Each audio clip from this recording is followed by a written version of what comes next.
las vías del ferrocarril que cruza por Almoloya apareció tirado un cuerpo decapitado.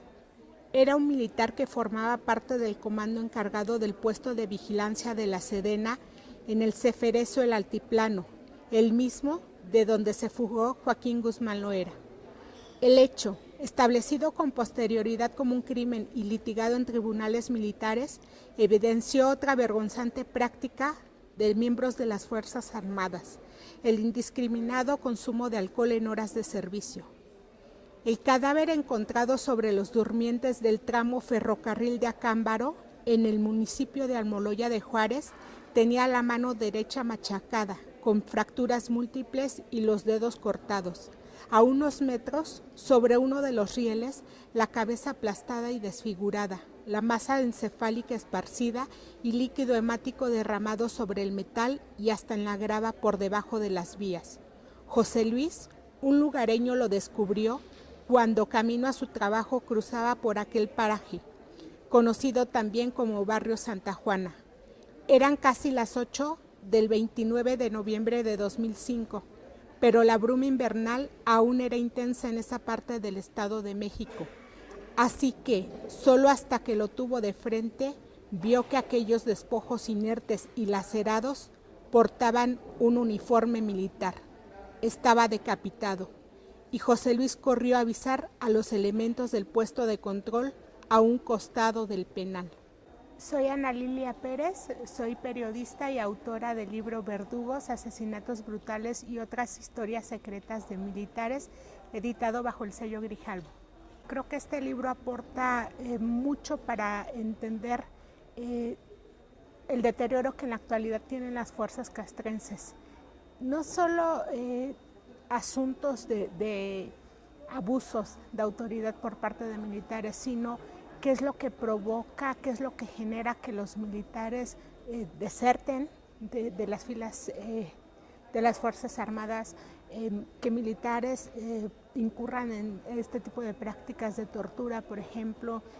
Habla mucho de las Fuerzas Armadas desde sus entrañas,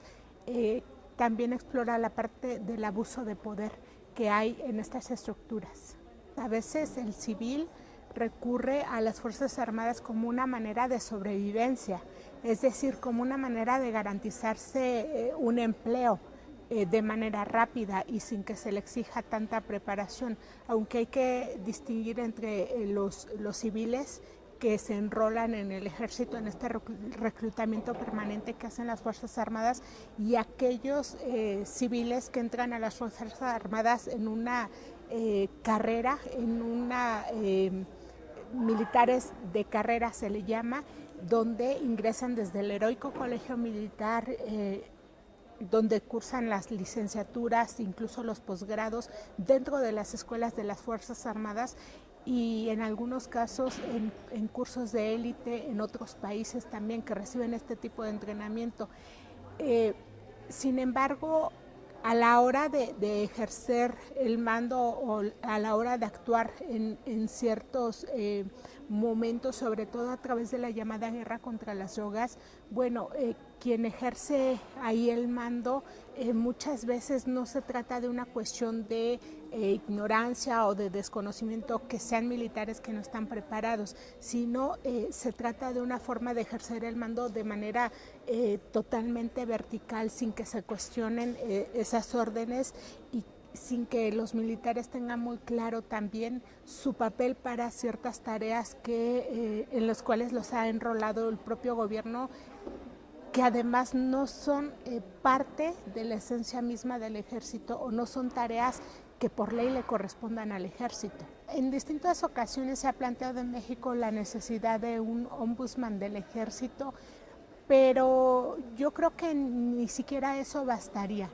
porque muchas situaciones que se documentan en este libro tienen que ver con el incumplimiento del deber militar o la falta de apego a la legalidad en la aplicación de un operativo, por ejemplo, o estos vínculos que han tenido los militares con las estructuras civiles. Y no es que exista tampoco un desconocimiento en el tema de derechos humanos. Los militares tienen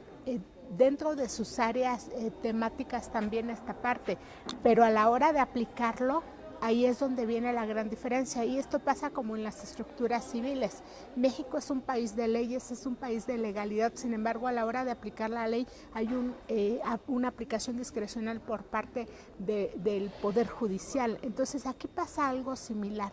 El problema está en los individuos, no en las instituciones. Bueno, este libro es un trabajo de más de 10 años en una investigación periodística que se genera a partir del conocimiento que yo tengo de un homicidio en el estado de Coahuila a manos de un militar que asesina a sangre fría a 2 adolescentes centroamericanos que a su paso por México rumbo a Estados Unidos en busca de ese sueño americano, pues fueron asesinados por un militar en el estado de Coahuila. Era un militar de bajo rango, pero tenía a su cargo todo el armamento de un batallón. En el momento en que él está cometiendo el crimen, no ve a esos migrantes centroamericanos como quienes están siendo atacados con él, sino ve a sus propios compañeros del campo militar, a los que lo molestaban, los que lo humillaban, los que lo acosaban. Entonces es un momento donde detona la ira del militar y asesina a estos migrantes. El militar presentaba brotes psicóticos agudos. Él decía que había escuchado la orden de salir a matar. Él decía que él escuchaba que podía matar porque al fin y al cabo esas cosas las arreglaba el ejército, y después es sometido a un juicio militar del cual no se tiene conocimiento porque en esos momentos los juicios militares se llevaban a puerta cerrada, pero aquí el libro explora mucho la parte de qué es lo que genera que un militar trate o canalice esa ira que está sintiendo asesinando a civiles.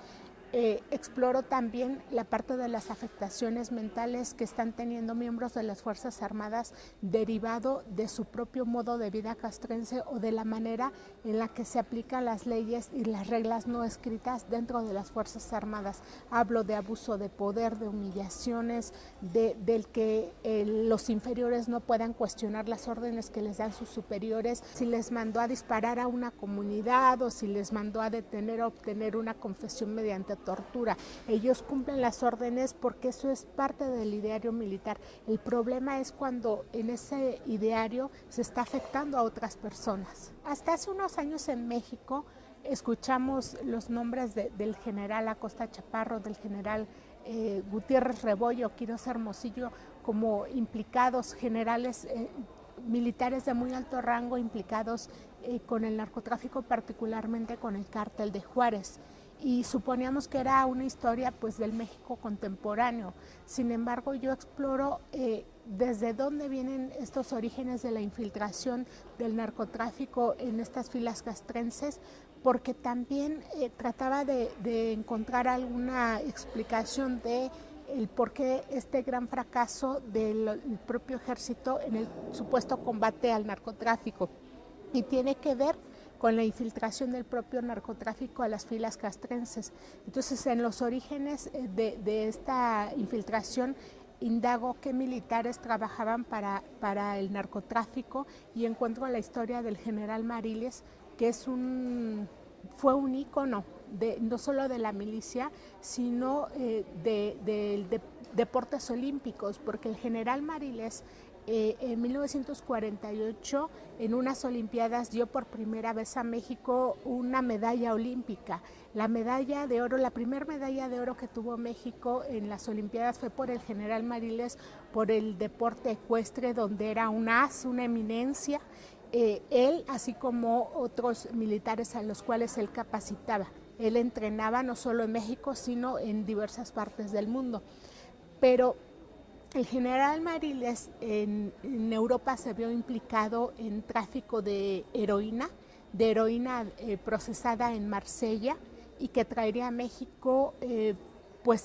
amparado en que como él era una gran personalidad que tenía muchas relaciones, todo tipo de relaciones, lo mismo en la esfera política que en la esfera militar, que en la esfera de la farándula incluso, y el general Mariles pasaba esas maletas de drogas sin que fueran sometidas a revisión. En el libro documento cómo fue el último viaje del general Mariles a Europa, donde la policía francesa lo detiene con las maletas cargadas de heroína, y el desenlace tan oscuro que tiene este militar también, y también el libro revela con qué personajes de la política, de la farándula estaba implicado este militar, que además pasó un tiempo en la prisión de Lecumberri y que durante estos años en Lecumberri era vigilado por agentes de la Dirección Federal de Seguridad por órdenes de quien entonces dirigía la agencia, que era el capitán Luis de la Barreda Moreno. El manejo discrecional que también el gobierno mexicano ha hecho del ejército ha ido en contra de la propia institución, ha deteriorado a la propia institución. En los últimos años hemos escuchado voces también de militares que están pues planteando que la función del ejército no es la seguridad pública, no es el combate al narcotráfico, y en este contacto que ha tenido con la población civil a través de esta llamada guerra contra las drogas, el ejército mexicano, sus miembros exhibieron una cara que ha dejado muy demeritada la institución. Tenemos todas las recomendaciones que ha hecho la Comisión Nacional de Derechos Humanos. Tenemos casos en contra de militares que han llegado ante instancias internacionales. Y bueno, yo creo que los casos de militares que no están cumpliendo con su deber en toda esencia atentan contra la propia institución. Y esto es parte también de el que se siga utilizando al ejército para limpiar de alguna manera o hacer ese trabajo incluso sucio, ¿no?, que la autoridad civil debía hacer y que no hace bien de ninguna manera. Entonces creo que es también injusto para la propia institución que el gobierno lo utilice para fines distintos a los cuales son la esencia del propio ejército. En una parte de este libro se plantea el problema que ha habido en el sentido de el autoritarismo por parte de algunos miembros de las Fuerzas Armadas o la ilegalidad en la que se recurre con este cateo de viviendas, porque en ese cateo los militares han detenido a personas inocentes, han asesinado a civiles también, y han incurrido en otras prácticas,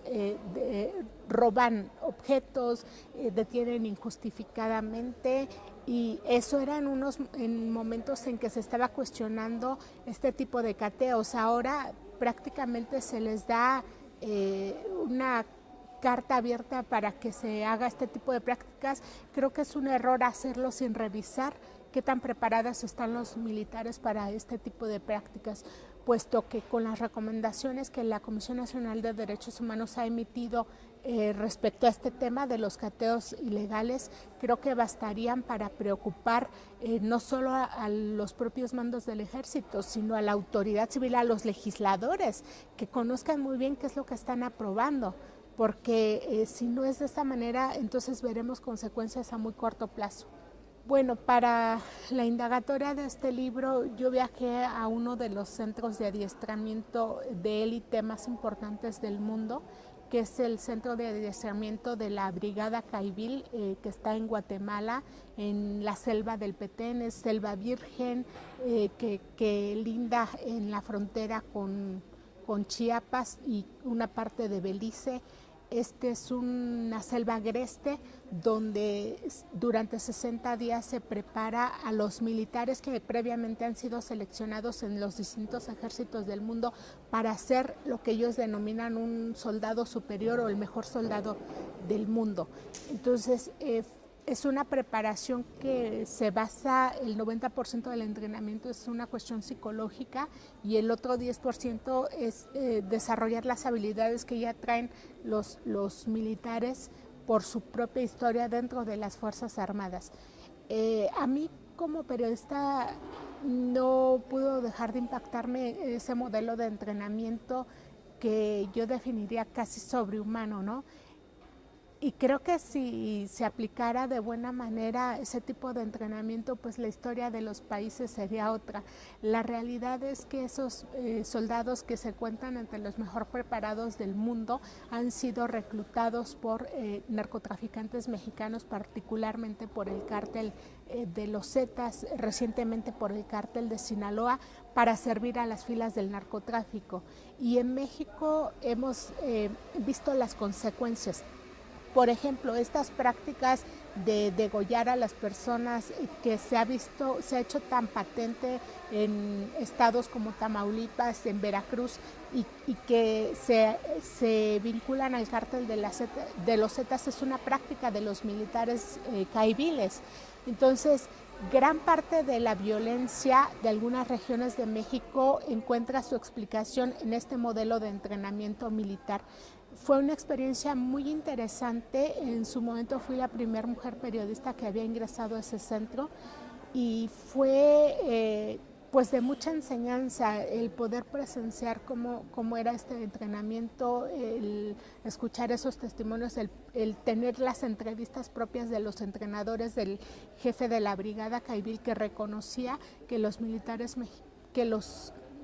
narcotraficantes mexicanos estaban yendo a esa región de Guatemala a reclutar a caiviles para traerlos a México a entrenamientos, no solo de sus propios militares desertores, sino de civiles que se reclutaban con el cártel de los Zetas. Entonces, creo que es tratar de dar una explicación también un poco al nivel de violencia que hay en México en la actualidad, era ir a los orígenes, la esencia de esa violencia, y yo la encontré en el Centro de Adiestramiento Caivil de Guatemala. Creo que la sociedad mexicana está harta tanto de la inseguridad, de la violencia, pero también del descrédito en la propia autoridad civil. Por eso en algunas regiones se vio como la solución la militarización de esas zonas. Sin embargo, al paso de los años se ha demostrado que ni ha bajado los niveles de inseguridad ni el nivel de violencia, y por el contrario, fue cuando comenzaron a documentarse también pues quejas en contra de miembros de las Fuerzas Armadas. Creo que cualquier decisión que en estos momentos el legislativo o el ejecutivo tomen en cuanto al papel de las Fuerzas Armadas requiere de una previa revisión a qué es lo que ocurre en las propias entrañas de las Fuerzas Armadas. De otra manera se va a incurrir en el mismo error en el cual incurrió el gobierno de Felipe Calderón al simplemente sacar a los militares a las calles sin planes de campaña, sin una lógica para esa llamada guerra contra las drogas, que fue un fracaso, pero además dándole a los militares atribuciones o responsabilidades para las cuales no estaban preparados. Entonces creo que este tipo de nuevas atribuciones que se hagan a los militares o cualquier incidencia que se haga sobre las Fuerzas Armadas requiere de una discusión antes de cuál es la situación real de esos integrantes tanto del Ejército como de la Marina.